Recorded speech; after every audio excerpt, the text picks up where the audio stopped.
This morning I have watched a discussion on CNN on AI simulated girlfriends. So they are just like computer games simulating war situations, fight or magic worlds.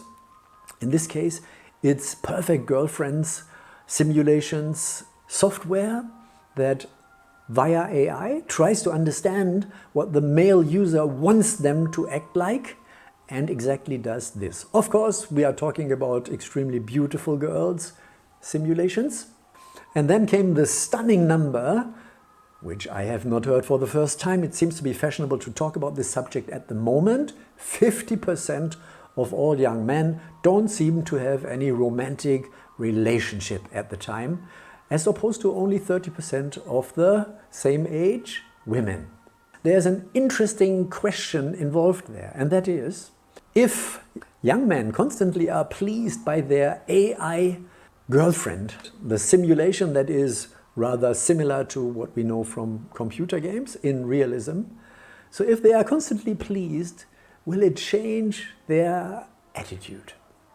And yes, of course it will, because they constantly live in a dream world and they will never, and would under no circumstances in the past or in a different world, meet women who, being flesh and blood women, act like these AI ideal pleasing simulations. But then one might ask, if these young men are constantly pleased by their AI girlfriends on their cell phones or their 3D VR goggles in the near future or whatever, how will they act in front of real women? Will they have any interest in meeting real women? Can you touch your artificial intelligence girlfriend? No, you can't. Will she kiss you? No, she won't, because still the hardware isn't there. So if you want to have any intimacy as a young man, you still today have to meet a real human female. And that is, as we have heard, very difficult. A lot of failure is to be expected, a lot of frustration. How will our young friends deal with this frustration?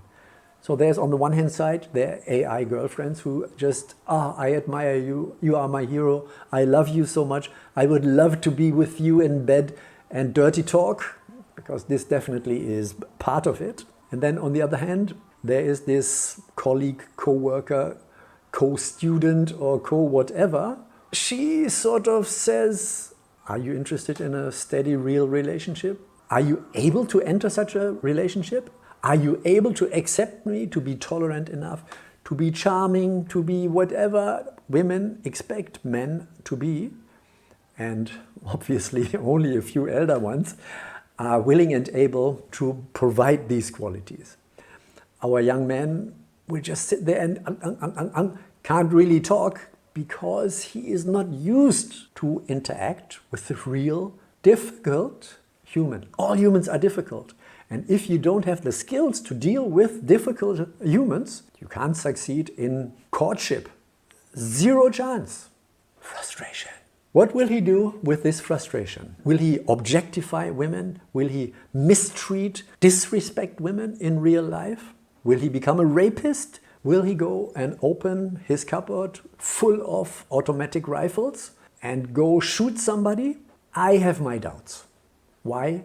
I remember the discussion about violent computer games over the last, 30 years? So the hypothesis was, if a young person spends so and so many hours per day as a killer in front of the computer screen, living with his mind in a simulated world where he, mostly he, has the power to kill and torture anybody he wants, he will become a different person, a dangerous person, on the verge to do in real life what he is used to be doing in front of his computer screen. Well, did it happen? No, it didn't. What is the fact base on this subject? It is mixed. Does it rewire the brain of even somebody younger than 25, being the end of rewiring in nature? And if so, does this rewiring result in an antisocial behavior? Not really. So not to a point where anybody today would seriously consider prohibiting violent computer games. Yes, they are rated R, some of them. Very young children are not allowed to play them. Of course they do, like they smoke, like they drink underage. Something similar I predict for the AI simulation of girlfriends to happen. Yes, it will sort of influence the mind of the young male users, but it will not change society. It will enforce the gap between the genders, let's say the cultural gap. The thing that I definitely can predict and will is that with the introduction of rather believable, lovable humanoid robots, the factor of physical intimacy will be introduced as well. And that is the big game changer. The moment there is a humanoid robot, and even if it doesn't look exactly like a human, but rather like a cat or some abstract stuffed animal, the moment it has some humanoid behavior and speech and soft skin, some sort of body temperature and bodily movement like a sleeping cat or a sleeping person, the moment that these physical qualities are there and the moment you can cuddle with this whatever humanoid robot, which definitely is lovable, things will change a lot. And when this lovable humanoid robot looks like a human, who will be interested in the other sex, flesh and blood partner?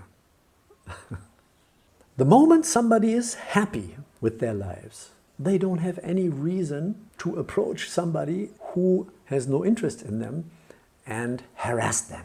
If AI makes the man happy, great. Will it? I doubt it. But if AI plus lovable humanoid robot with physical intimacy options makes the man happy, and that will happen, there's no need for the man to approach women. They will simply keep to themselves and their lovable humanoid robot girlfriend. Period. Any harm done? I don't see any harm done. If you are interested in this subject, I strongly recommend, my book, Bolessing, The Age of Lovable Humanoid Robots and Humanistic AI.